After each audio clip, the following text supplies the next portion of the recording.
Yo, everybody, what is up? What is up? I've been kind of slacking a little bit, but lots of technical difficulties.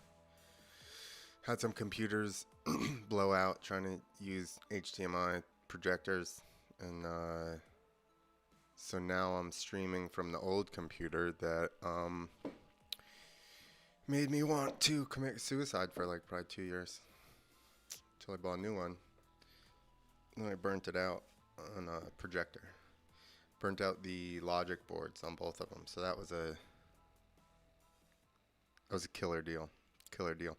So we'll get into it. What I wanted to talk about tonight is not waiting for people to save you. Right? Like I think in life you have to control what you can control. And what's that? That's you. I think too often we end up waiting for somebody else with the guidance or money or equipment or knowledge or whatever it is. But really, it comes down to you figuring out, you gaining the knowledge or the equipment or whatever. And I think a lot of it is people, myself included, you get like, especially if you're starting something, say you're starting a podcast or whatever, you want to be like, how does this work? How do you do it? You know, like where do you do this? But I think the thing of it is that there is no one way, and everybody's just figuring stuff out and doing it. Somebody figured a way to do it, and then they started doing it, and then everybody started copying them. And then now that's like the way. But that's not to say there's not other ways to do it. Obviously, it's easier to see what somebody's done and then emulate them. But you'll only get like right below the person that started the thing. Like, I don't know. Rogan didn't start podcasting, but he's been around a long time, right? So if somebody just tries to copy everything that he's done, like let's say that was your business plan, you're just going to go, whatever Rogan does, I'm going to do, or whatever he did, I'm going to do. You'll never make it as far as the original person did. Because when they did it, it was new. So everybody was like, whoa, cool, let's jump on this bandwagon. But then it's already been done, right? So it's not as special as it was if you were the first person. Does that make sense? I mean, I guess I was going to say cars. Ford's still pretty big. There are ones as big as Ford, but Ford's pretty big. And I mean, I think that this carries over to two factions of the world, probably, right? You have people that believe that the government is going to come and save them, and then you have people that believe that Jesus or God or something is going to come and save them. And I think what we've learned is that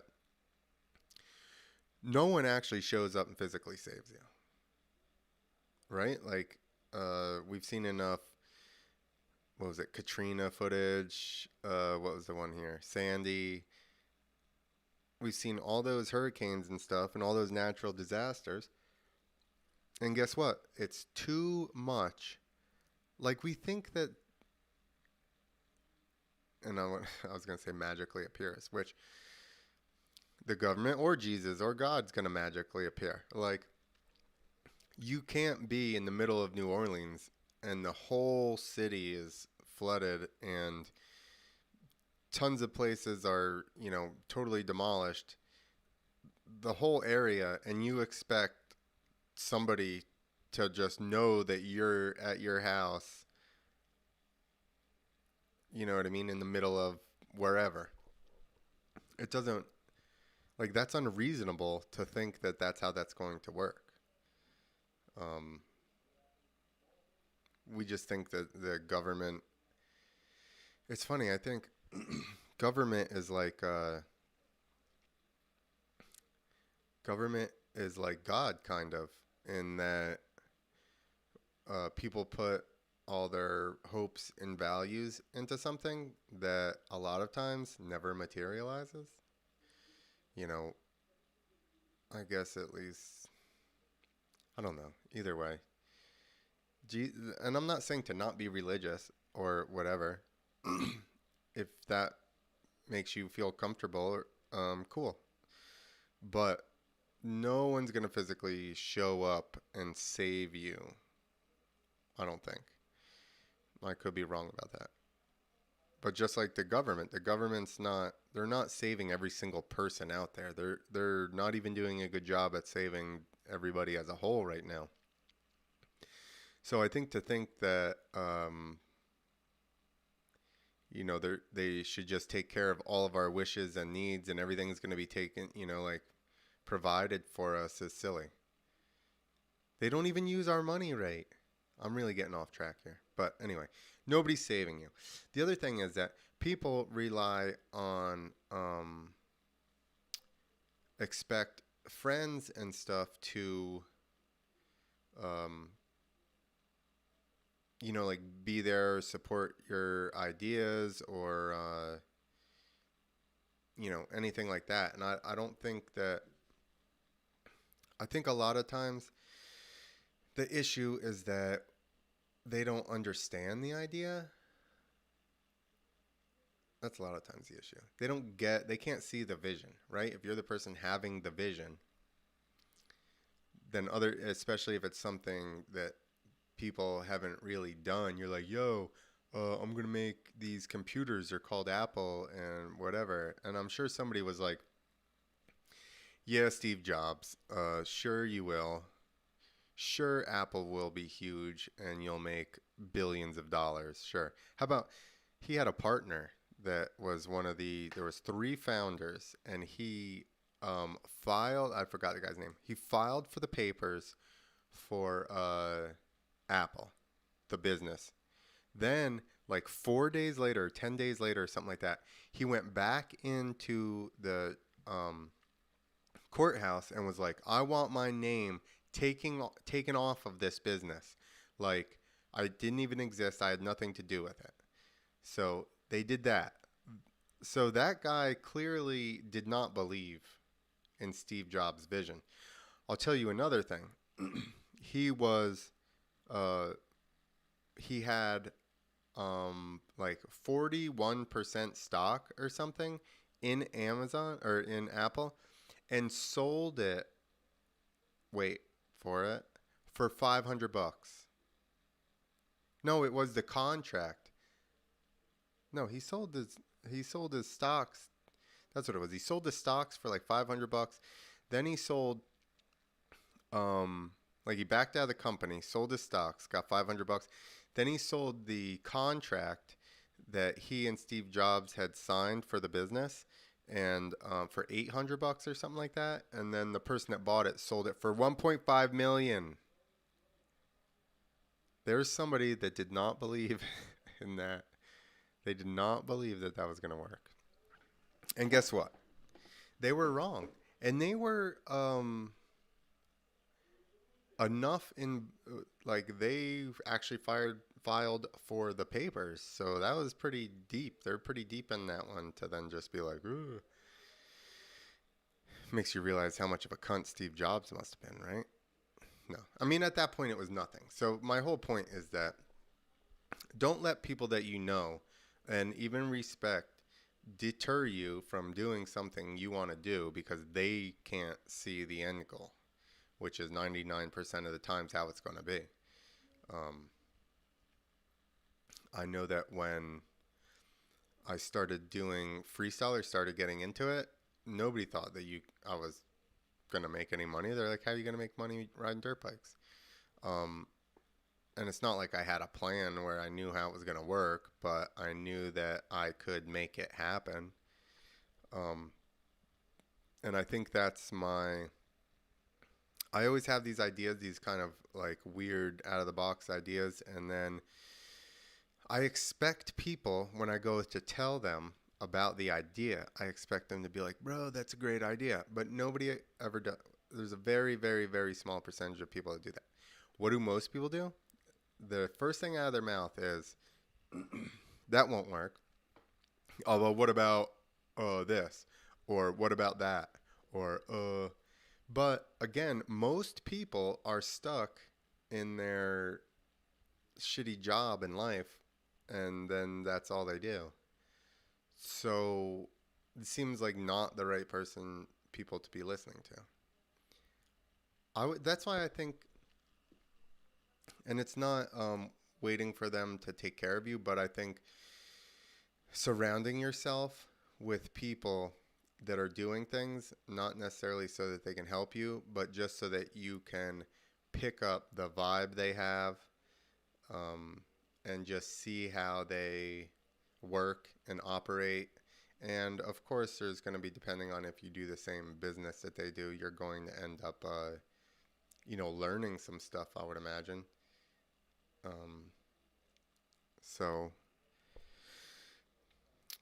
so the whole point of this is that no one knows what the fuck is going on. All right. Some people just act way more confident that they know what's going on. Um, and some people are more confident. People don't even know what's going on, but they're more confident. So then they make stuff happen because they're just like believed that it would happen. But like me, when I go to these people and I tell them my ideas, and then their response is less than like, "Yo, that's a great idea," I'm like, even people I would think would be open minded and would be stoked on new ideas. A lot of times they're not stoked on new ideas. But that's just human nature, right? We hate change. The Supercross was on. Okay, so Supercross and motocross have always been. There's an example. Supercross and motocross have always been, like, back in the 90s, were super hard to find on TV. The motocross races aired at like 3 in the morning or something, and I'm like, mind you, like 11 at the time. So I cannot stay up until 3 in the morning. I tried setting alarms too to get up in the middle of the night, and it never worked. Then, even much more recent than that, in the 2000s, 2010, 2015, on regular TV, you would go to find it, date and time, everything, and then like women's volleyball is still going for an extra half an hour. You know what I mean? Which, I'm not mad at women's volleyball. If motocross is going to be pushed back for any reason, I would say women's volleyball is probably one of the better ones. But my point is that then they went to, a couple years ago, they went to this, I forget what they call it, the NBC Gold, Sports Gold app or whatever it was. And you could pay, I don't know, $75 to watch every single Supercross, a pre-race show, or like practice, qualifying practice, a pre-race show, all the mains, no commercials, and people are bitching about it. You could watch the outdoor nationals. You could watch time qualifying there, which is never on anything. You can watch the whole motos. They don't go to a commercial. They end up putting you on a little grassy field, and then you watch the track and you can hear the bulldozer going back and forth and shit, and bikes and the announcer. Like, it's a much cooler atmosphere. Now, so there was that. And then people watched on that. A lot of people bitched about it. And now it's still NBC.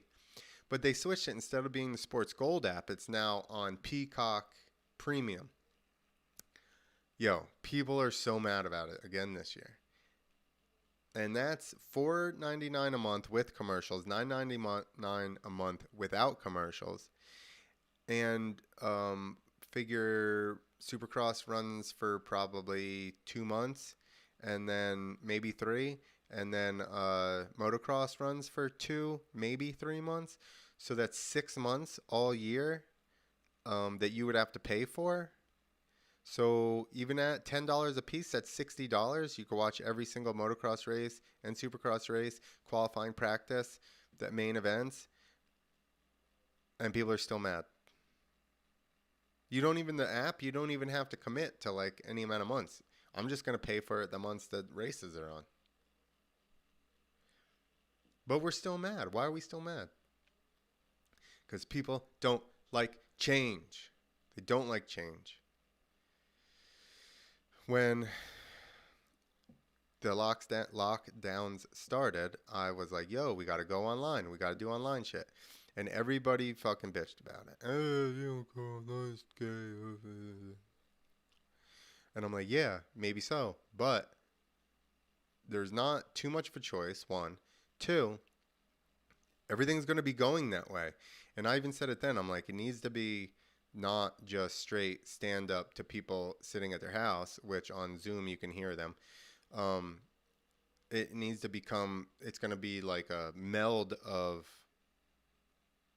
it's got to be something different. It's got to just not be people performing like they're in a club, but not in a club, just standing in their house. But nobody was even willing to listen to that. They're just going, nope, nope, nope. And everybody said that. And now, well, not everybody, but most said that. And now most people are doing virtual shows. Crazy. I know. Eventually you give in. This is what the deal is. All these people crying. One woman with the app thing, she's actually like, oh, I guess that's the end of Supercross for me. And I'm like, seriously? You're going to stop watching the whole sport because it's on a premium app? Which now you can watch it on your phone. You can screencast, I think that's what it's called. Cast it to a TV. I just don't understand why everybody's so mad about everything. Here's my other thing. This is back to the original whole point. If you wait for, this is why I'm not great at any of this stuff. This is all out of necessity stuff. But I can edit. I can stream. I can film. I can do comedy. That's because I wanted to do comedy. It was a necessity to learn comedy because I wanted to do comedy. So that was a necessity. But I literally just hate having to wait on people and, wait on somebody and then have them tell me this won't work. That won't work. And I'm like, ugh. So you got to show people what will work. You don't be like, this is a great idea. You be like, yo, check this out. Check what I did. I built, this is another little side anecdotal story. I built my full course in Georgia. And I built, I had a course. So then I added these 2 big dirt hits. And I shaped them and everything. And I had to take the machine back. And the first one I know wasn't like, it didn't have enough belly in it or whatever. Whatever. The first one looked weird. The second one was pretty good. But I knew that they were jumpable. And I also knew that the people that I rode with at the time would have showed up and been negative about the setup. So I literally built all this stuff by myself, went and got somebody that didn't ride, took them with me back to the jumps, jumped both jumps, then brought my friends over, and they started hemming and hawing, and then I got suited up and just ripped them because I'd already jumped them. And the reason that I did that was because negative thoughts and that kind of stuff is contagious. So had I built all the jumps and then brought those guys there before I had jumped them, and now they start saying, oh, this one's no good, that one, you can't do this, blah, blah. Once they started saying that, that stuff would have gotten inside my head. And then it would have been harder for me to jump this stuff. So I did it just to preserve my own feeling on the situation because I knew that they were jumpable. Like I said, I ran at the thing a couple times. First one I hit, it was a little mellow, but I hit that one, was fine, and then I ran at the second one a couple times, and then I hit that one. Uh, yeah, and then it was good, and then I brought them there, and then they wanted to bitch, and then I just started jumping them, and then they had nothing to say. Then they started jumping them with me. So I mean, I think a lot of times that's the way to do it. It's the same thing with resumes and shit, right? Like it's easy to go, a lot of anybody can go, I plan on doing this. But if you take somebody a resume and it's already got, like if you're like, I can make videos, cool. Now you send somebody a video that you already made. Oh, you can make videos. Because people say stuff all the time and they're like, that's interesting. Nobody wants to take, people will tell people, hey, yeah, I can do that so that they can work for them. But they won't just figure it out on their own and work for themselves. They would lie to somebody with something going on that they could do something they couldn't do than to figure something out that they can't do for their own posterity. Isn't that interesting? Very interesting. So, yeah, don't wait for people. Take it upon yourself, whatever it is. Don't blame other people. Take responsibility. You know, comics do it all the time. They like to be like, oh, this crowd sucks. That joke worked last time or whatever. Um, but it's like maybe that night you didn't go into it right. Right? Blame it on yourself. I think especially comedy wise, that's the best way to do it is to just go, I didn't uh I didn't read the crowd right. I didn't do something right. This is my fault. And I mean, I would say that's, you know, overall just a good personal trait to have. Just accepting that sometimes you're the asshole. And believe me, I've come to the realization a lot of times that I'm the asshole, um, which is something I'm working on slowly, slowly working on it. I've learned um, communication is a big part of that, and actually just saying, I kind of, so people think I'm an asshole. I'm not really an asshole. I'm more so socially awkward. So I kind of keep to myself, which people take as arrogance. Um, but it's really just me being insecure like you're insecure. So like my insecurity on top of your insecurity makes you think I'm an asshole. But it's really like we're in the same boat. But so I get it, and I don't probably convey how I feel necessarily right. But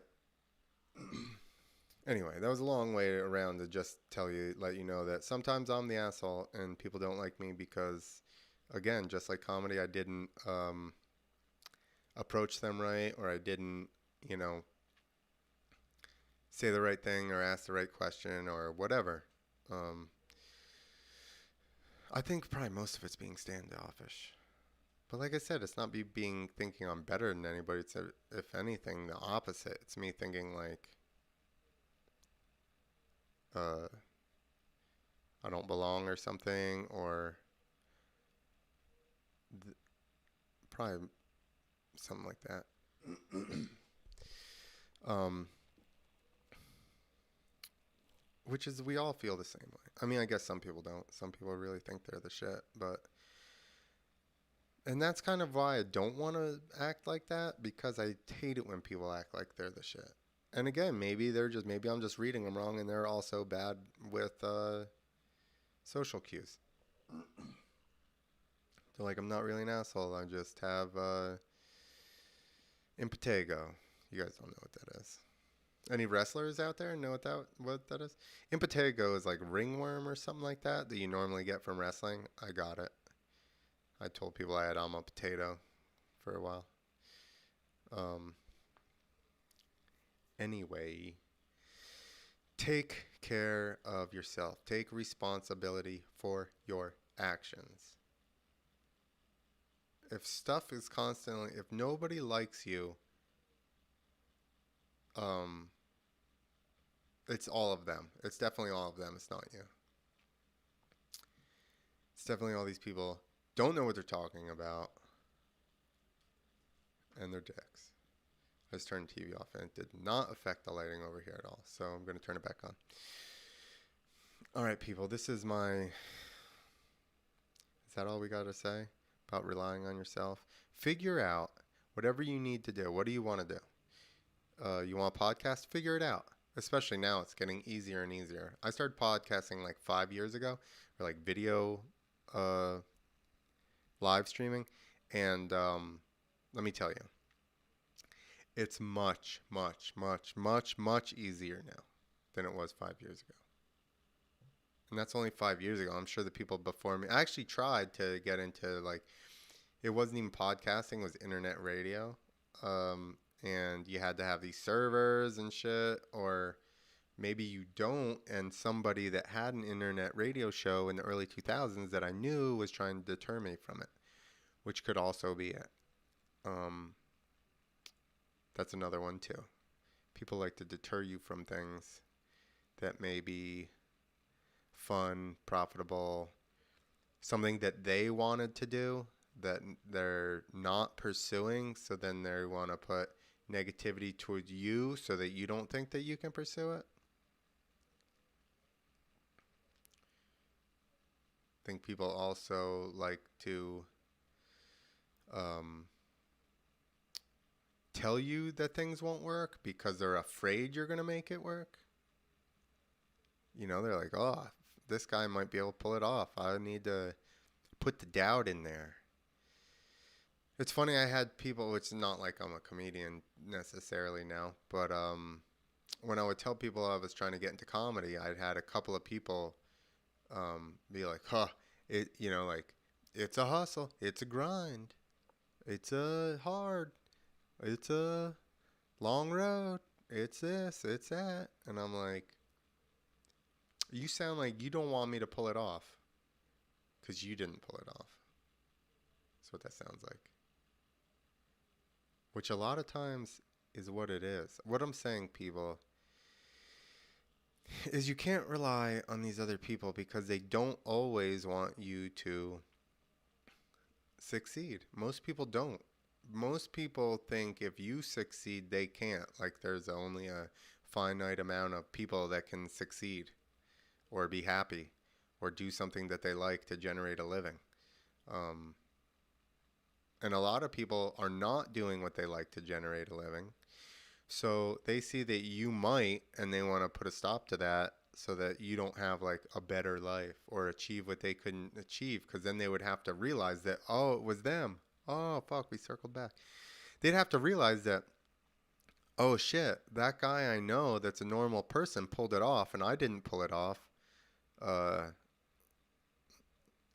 And not even because they couldn't, but because they never tried. They never put the effort in. Or they put the effort in for like a couple of months or a year or something like that, and then they were like, oh, it's just it's not working out. Well, I had a friend one time, I've told this before. I had a friend one time, he started a landscaping business, he said. And then I talked to him like 6 months later. And I go, dude, how's the landscaping business goes? And he goes, oh, I stopped doing that. It's not worth it. There was no customers. And I'm like, 6 months, nobody even knew you had a fucking business. Like, what are you talking about? You figured every friend that you had would drop their landscaper and then hire you? Well, guess what? This circles around again to the fact that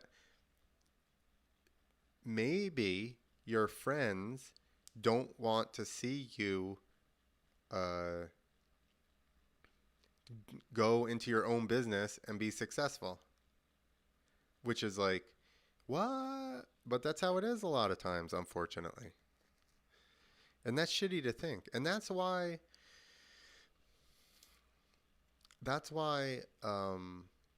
people react the way that they do when you say that you want to do this or that, because they don't want you to break out of that and pull it off and then them feel worse about themselves. Where they should just either put effort into doing what they want to do or shut the fuck up and go work your job every day. No, I don't know. It would be a lot better. So, the other thing is that if you're doing something, and this is a weird statement, that you wouldn't think, especially if you're younger, you're not going to think this is true, but eventually you'll figure it out. Most people think they want to succeed, but they're afraid to succeed, and then they put up barriers for themselves all the time. And whether it's, again, I think that's probably circling back again to people being comfortable and just wanting to stay there. And I think that that's some of what that is too. Like they would like to be famous or at least just, do whatever they would love to do for a career. But at the same time, a lot of people don't want, like, think about the scrutiny you have, like let's say with comedy, say. Think about the people that aren't even putting stuff out because they don't want their Facebook friends list to, say that it's stupid or that they shouldn't do it or whatever. Well, once you get a little bit of fame, and now you got people you don't even know telling you that, which I guess in a way is better because at least you don't have some kind of emotional tie to them. I think that's a lot of it. Like I was saying, when you go to a friend and you're like, oh, I got this idea, this and that. And then you expect them to be like, yeah, that's awesome. Go get it. And then they're like, oh, that won't work. That's stupid. That hurts more, I think. But I also think that you get to a point where if you're well known, you have a bunch of these people. Even though you don't know them, you got a bunch of people writing you. Which is going to happen, right? Like music tastes are different. Comedy tastes are different. So I always say, if I hear songs that I don't like, then I just say that they're not for me. It's not that they suck. I might think that they suck, but overall, do they suck? I don't know. A lot of songs that I think suck are getting tons of airtime and people buying the records. So does it suck? I don't know. To me, yes. But who am I? Right? Am I the music guy, critic? No. Comedy, same way. Comedy, you can have a very wide array of comedic styles, subject matter, all type of stuff. So again, because I don't think that jokes are that good, doesn't mean that they're not that good. It means that they're not that good to me. They're not my style. Which I think everybody has an issue. Like, again, this is the way that you do it. No, that's the way you do it. It's a way to do it. Is it the? No.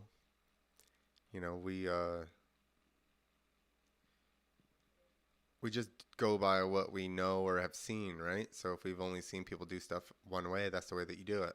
But having traveled a bunch, I realized in other cultures, countries, they do they're still survive, they function, everything happens, but they're doing things a little bit different than we do. Which made me realize, oh, You know, that's not the way. That's just a way. That's our way. But that doesn't mean anything. So, like, I'll break it down real simple. Food. Everybody thinks that their food is the best. Their family's food is the best. Whatever they grew up on. I know people down south that think Domino's is fucking awesome pizza.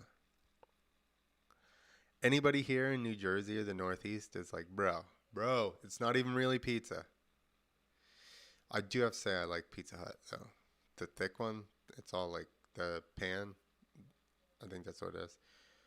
It's all like greasy and like real thick. Those are and crunchy on the backside. Those are good, but it's still some kind of questionable like mass production pizza. You know,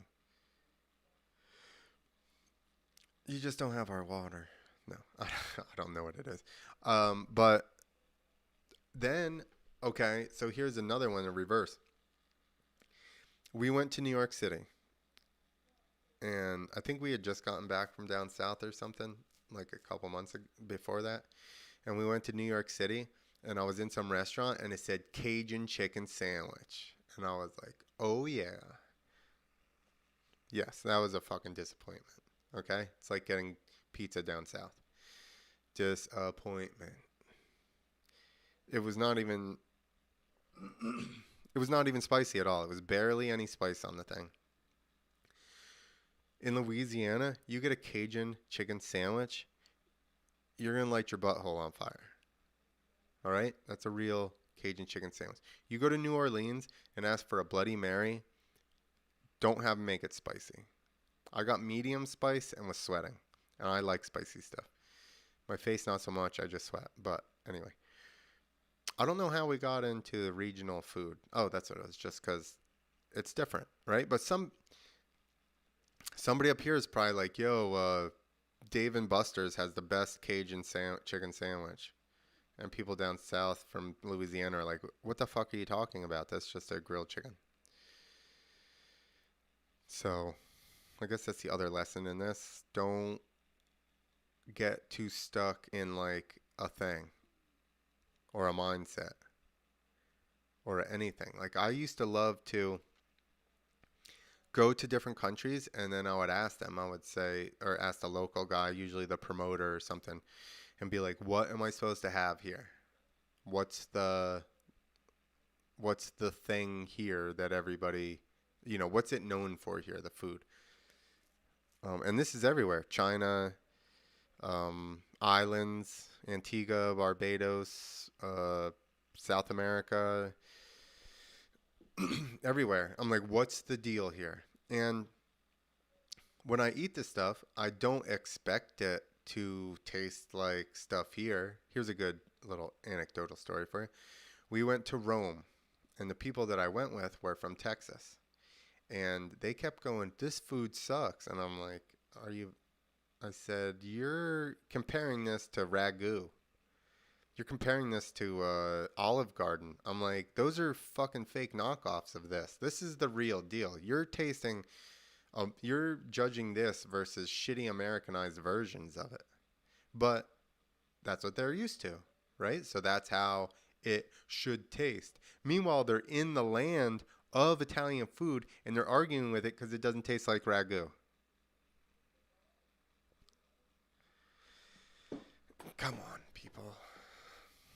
So those are our two lessons. Besides not relying on other people, you have to also be open-minded and to everything. Foods, experiences, anything. Just realize that you are only viewing life through the little pinhole that you've been privy to, you know, so far. And that there's a lot of other things you don't know about, you don't hear about, you've never tried, that are going on all the time. And it's people's normal ways of life. And we're just, this is how you do it because this is how we do it. And everybody does that everywhere. Some places are worse than others. I would have to say America is pretty bad with that. Especially north, east, or just north, really. We even like to, as northerners, we even like to go down south and then tell them It's like we're in the same country. We're like, no, that's not how you do it. This is how you do it. uh, so stop doing that, everybody. Stop. And also stop when your friends come to you and say, hey, I got an idea. Don't just immediately look to shoot holes in it. At least be like, huh, that's a good idea. What about this? What about, that? But not be like, that won't work. And I guess what about is still kind of the same thing, because I get, what about, if you don't, I don't know. What ifs could definitely be negative, but sorry about the throat clearing. Yeah, just try to be self-aware and be a little receptive to their idea. And maybe once they explain it, you'll get it. And maybe you're just being closed-minded and you're listening to the idea. Or maybe and listen, I used to be the type of person that would listen to a statement and then immediately be trying to figure out how I could rebut that statement when I was young. And I realized that that's not the way. It's just a very negative way to be. And then you end up getting yourself into these debates with people, and you're like fighting this side that you're not even sure is right because you just want to be right over them, and then you hold on to some point and sit there and argue it, even though you've come to the conclusion that you're not really right, but your ego is too big for you to just accept that and move along.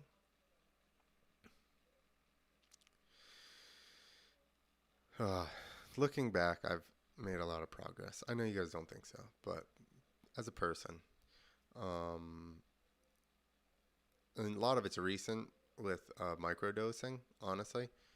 I really think that the mushrooms help with brain injuries and stuff like that. I will do a podcast on that soon because, like I said, I definitely have a different outlook on life and perception of a lot of things. They're like slowly creeping in, these different perceptions, and like I'm going, oh, duh, I'm an idiot. So that's why I say, what? Some of you people dislike me. It was my fault. All right? Most of you it wasn't. But a couple of you, I'll give it to you. A couple. But that's it. All right, peoples. I'm going to send you out with my intro song. My intro song is also an outro song. Yeah. How about that? Listen. Oh, it's going to be low. All right, guys. Go to ClintEsposito.com. Oh, shit, I never did any ads. Go to ClintEsposito.com. Freethinker.tv. Also, this is brought to you by Hero Soap Company. The ingredients are sourced and the bars of soap are made in the United States, owned by an Air Force veteran. A percentage of the proceeds go to veteran and first responder charities, and then your first order is matched and sent to deployed military members. You can also there is no parabens, chemicals, or any of that in the soap, so you can feel comfortable rubbing the soap right on your junk or vagina or whatever, your labia. You can clean the labias worry-free. You can actually get 20% off by going to herosoapcompany.com, and then at checkout you use the code FREETHINKERS with an S. Also, last but not least, CryoFit Sport are compression braces that have little ice packs you can freeze, and then they have pockets. So like right here on my wrist is the shitty spot to try and hold an ice thing. Boom, done. Also, you can get 10% off there by using the code Esposito.